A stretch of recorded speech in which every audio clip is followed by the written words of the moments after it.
I'd like to offer you a bit of insight. Just a word or two about this thing we've got called life. I hate to tell you, but the cards you're dealt hold struggle and strife. The good news is that you make it out of this thing alive. Good news or bad news, we still can't make decisions. You rarely dance anymore, but you haven't lost an ounce of rhythm. You don't want to be an optometrist, you don't want to check people's vision. You discover theater, and you book a handful of auditions. You go to college, but your scholarships don't cover tuition. You live in a dorm, an apartment, then a subdivision. You get kicked out because your roommates are kinda twisted, and you can play piano, but honestly, you're no musician. Good news is you find yourself a nice little apartment. You teach at a studio and you can almost pay your rent. You find a man who truly makes your heart content. Yes, you survived all 3 toxic relationships. Let's start with mom. She's your best friend and an outright saint. You tell each other life is more than all the hurt and pain. You laugh, you cry, and you touch up each other's more paint. You both love Gilmore Girls, day trips, and graffiti on trains. You found a love that's made of warm icing and yellow roses. You drown in honey and flowers and sweet Eskimo kisses on noses. And you don't write for years, but now you're overflowing in poems. The moment you saw him, you swore you'd do anything to know him. Well, that's that, so now do you want the bad? I hate to tell you, but it has to do with your dad. No death, no sickness, no tragedy, nothing like that to explain. It's just as bad, worse, causes lots of people pain. He never pays, never comes to any of your games or plays. He gives you nothing, yet he thinks that he's just so damn great. Gives you a complex, you find it when you're 20 years old. Gives you a bracelet that he found on the side of the road.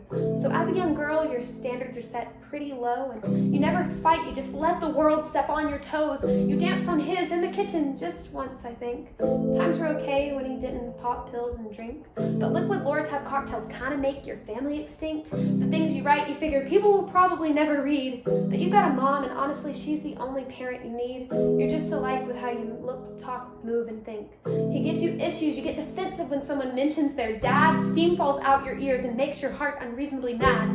For a while there, you think every man you meet is bad. You're not far off, it's just more like half and half.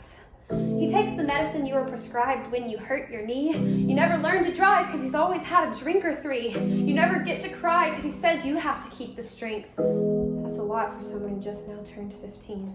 So your dad leaves and you don't really see him much. But that's the thing about alcohol and abusing drugs. Your brother takes his side and you fall out and you lose touch. They get their bags, their shit, and drive away, spinning dust. You liked holidays before people left and people died. You liked yourself before middle school broke your stride. And then you found out that your BMI is kinda high. So for 5 years you throw up until you're empty inside. So you want to cut away certain parts that you don't like to see. The parts with tiger stripes that make it hard to fit in your jeans. You skip lunch and then you run until you're feeling dizzy.